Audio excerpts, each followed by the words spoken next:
Unified 911, anong matutulong namin sa'yo? Anya ti maitulong mi ken kahapon. Anong may tatabang ko sa Unsay imo? akong ikatabang nimo? Ngini makadabang na misal ka no. Sa anumang wika o dialekto, may tulong na darating sa iyo.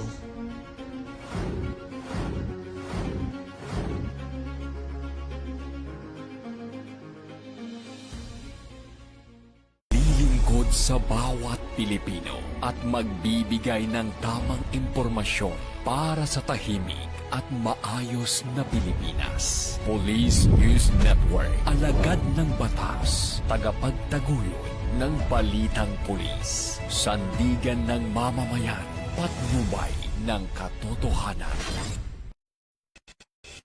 La Campo Crame, maghahatid ng pinakahuling kaganapan at nagbabagang balita. Ito ang PNN Police News Network. At ngayon, ang inyong mga tagapagbalita.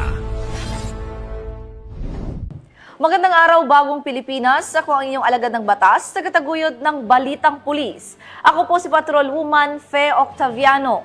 Maghahatid sa inyo ng tamang balita, kwento ng pulis at serbisyo para sa mamamayan. At ito ang PNP News Online. Ang pangunahing balita ng Police News Network, alagad ng batas, tagataguyod ng Balitang Pulis.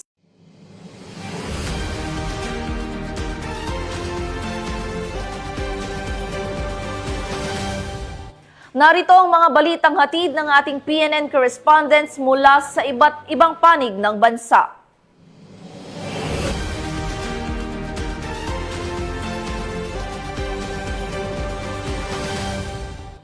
Mahigit 39 na milyong pisong halaga ng smuggled cigarettes ang nasabat ng Philippine Navy katuwang ang Police Regional Office ng Bangsamoro Autonomous Region sa loob lamang ng 5 araw sa Western Mindanao.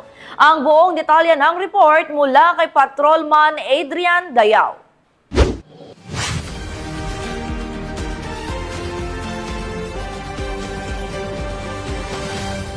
Mahigit 39 na milyong pisong halaga na smuggled na sigarilyo ang nasamsam ng Philippine Navy sa magkahiwalay na operasyon sa Western Mindanao. Ayon sa Naval Western Mindanao Command, katuwang ang Police Regional Office Bangsamoro at Western Mindanao Command. Ang pagkakasamsam sa 39 na milyong pisong halaga ng imported cigarette ay nasabat sa loob lamang ng 5 araw. Unang nasabat ng Philippine Navy ang isang sasakyang pandagat na may kargang 7 milyong halaga ng Indonesian-made cigarette habang naglalayag malapit sa island sa Basilan mula Disyembre 9 hanggang 12. Makalipas lamang ng isang araw, isang bangka na may kargang 2.9 milyong halaga ng sigarilyo ang naharang sa karagatang malapit sa Recodo area sa Zamboanga City. Samantala, ang pinakamalaking nahuli ay isang sasakyang pandagat na may lulang 29.9 milyong pisong halaga ng imported cigarette na nasabat ilang milya mula sa Tolonpisa Island, Basilan. Titiyak ng mga otoridad na hindi sila titigil sa kanilang operasyon upang tuluyang masugpo ang smuggling sa bansa.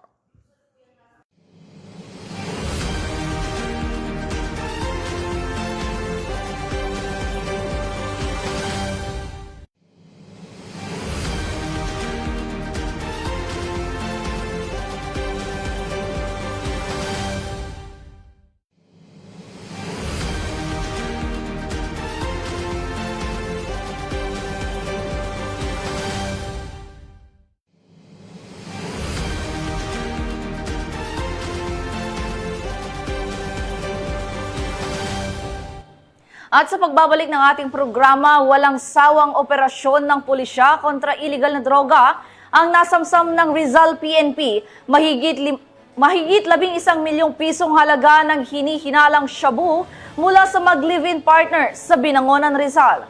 Yan ang balitang aking tinutukan.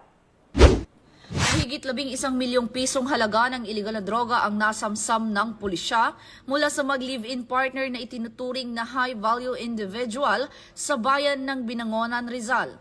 Madaling araw ng Lunes nang maaresto ang 2 sospek matapos umanong kumagat sa isang buy-bust operation sa inuupahang bahay sa Barangay Mambog.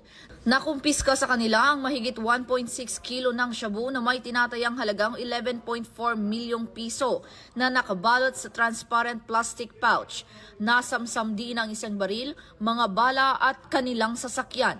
Kasalukuyang nasa kustudiya na ng Binangonan Municipal Police Station ang mga sospek habang inihahanda ang kaukulang kaso laban sa kanila. Ito ang bagong PNP para sa bagong Pilipinas, serbisyong mabilis, tapat at nararamdaman.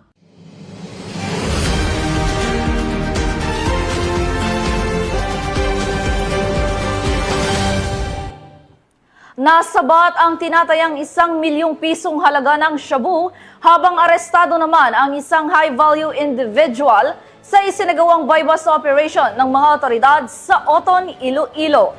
Nakatutok dyan si Patrol Woman Riza Valencia.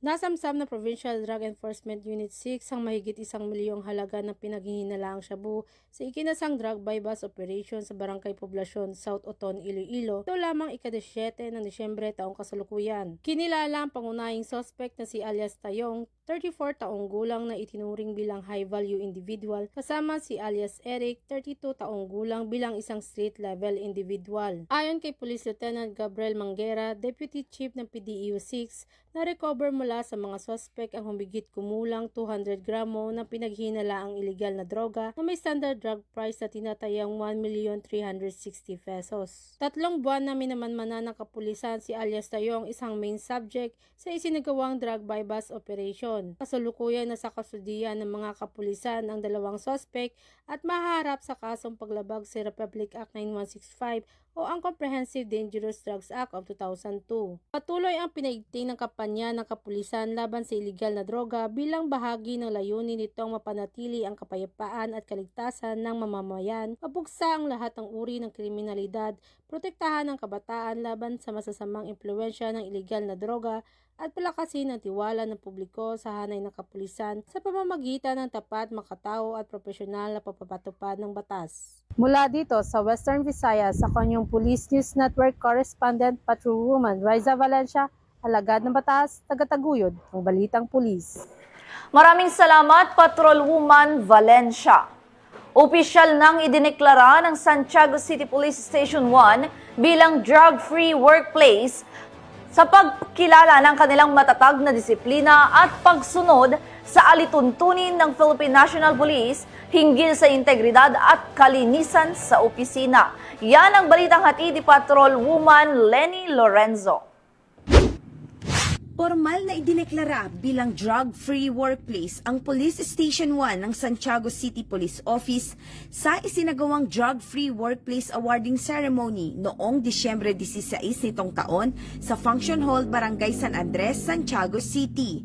Pinangunahan ni Police Captain Jonathan T. Esteban, Officer in Charge ng Police Station 1, ang naturang aktibidad katuwang ang Philippine Drug Enforcement Agency, Quirino Provincial Office na pinamumunuan ni Investigator Agent Armenio V. Gaudia, Provincial Officer. Dinaluhan ito ng mga kawani ng Police Station 1 at mga kinatawan ng PIDEA bilang bahagi ng pagkilala sa mahigpit na pagsunod ng himpilan sa mga patakaran laban sa iligal na droga. Sa kanyang mensahe, iginiit ni Police Captain Esteban ang patuloy na pangako ng Police Station 1 na panatilihin at higit pang patatagin ang mga mekanismo para sa isang ligtas at walang drogang workplace. Anya, mahalaga ang mga inisyatibang ito upang matiyak ang kahandaan, kahusayan at pagiging epektibo ng paghahatid ng serbisyong pulisya. Layunin ng aktibidad na isulong ang isang ligtas, malusog at disiplinadong workplace alinsunod sa adhikain ng bagong Pilipinas at sa direktiba ng pambansang pulisya sa pamamagitan ng pagpapatibay ng interagency cooperation, pagpapalawak ng kaalaman at pananagutan ng mga kawani at pagtitiyak na ang lahat ng operasyon ng pulisya ay isinasagawa ng mga tauhang malaya sa anumang sangkot na iligal na droga. Nagtapos ang seremonya sa sabayang paglagta ng Pledge of Commitment ng parehong ahensya bilang tanda ng pinalakas na ugnayan at patuloy na kooperasyon. Mula dito sa Lambak ng Cagayan, ako ang inyong PNN Correspondent, Patrolwoman Lenny Lorenzo. Alagad ng batas, tagataguyod ng Balitang Pulis. Maraming salamat, Patrolwoman Lorenzo. At para sa ating huling balita, tiniyak ng Cebu City Police ang kaligtasan ng publiko sa ikalawang araw ng Misa de Gallo, kasabay ng pagdagsa ng ating mga kababayan sa simbahan at pampublikong lugar. Nakibalita dyan si Patrolwoman Annalyn Canoog. Personal sa gawa ng inspeksyon si Police Colonel Abubakar Odang Mangiling Jr., Provincial Director ng Cebu Police Provincial Office, sa mga nakadeploy na police personnel noong ikalang araw ng Misa de Gallo sa iba't ibang simbahan ng Talisay City, Minganilla, City of Naga at San Fernando noong 17 ng Disyembre sa taong kasalukuyan. Ang nasabing inspeksyon ay naglalayong matiyak na ang mga kapulisan ay nakaposisyon sa mga pangunahing lugar upang epektibong pangalagaan ang mga mananampalataya, ang panatiliang kapayapaan at kaayusan at agarang matugunan ang anumang mga alalahanin sa seguridad. Dagdag pa rito, mas pinaigting pa ang operasyon panseguridad na pinapatupad sa panahon ng simbang gabi. Mas mataas sa police visibility, estratehikong deployment ng mga tauhan sa loob at paligid ng mga simbahan at masusing koordinasyon ng mga force multiplier at mga stakeholder ng komunidad. Ang inisyatiba na ito ay sumasailalim sa hindi natitinag na pangako ng Cebu PNP sa kaligtasan at seguridad ng publiko, lalo na sa panahon ng Kapaskuhan, na tiniyak ang isang ligtas at mapayapang kapaligiran para sa lahat ng nakikilahok sa sagradong tradisyon ng Pasko. Mula dito sa Central Visayas, ako ang inyong Police News Network Correspondent, Patrolwoman Annalyn N. Canoog, alagad ng batas, tagataguyod ng Balitang Pulis. Maraming salamat, Patrolwoman Canoog.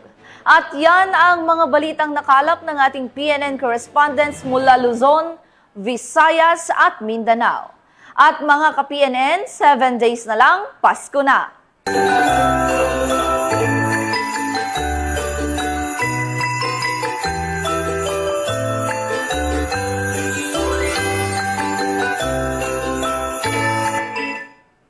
Sa ngalan ng pamunuan ng Philippine National Police sa pangunguna ni Acting Chief PNP, Police Lieutenant General Jose Melencio C. Nartates Jr.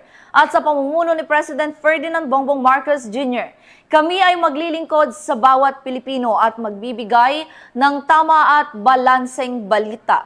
Mula rito sa tanggapan ng tagapag-ugnay ng Pambansang Pulisya, ako ang inyong alagad ng batas, tagataguyod ng Balitang Pulis. Ako po si Patrolwoman Fe Octaviano, maghahatid ng tamang balita, kwento ng pulis at serbisyo para sa mamamayan.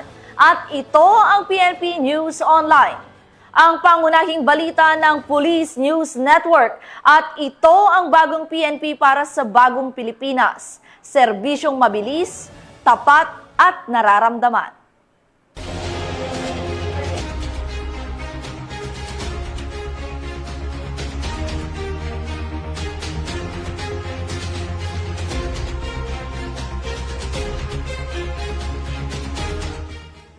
Police News Network, alagad ng batas, tagapagtaguyod ng Balitang Pulis.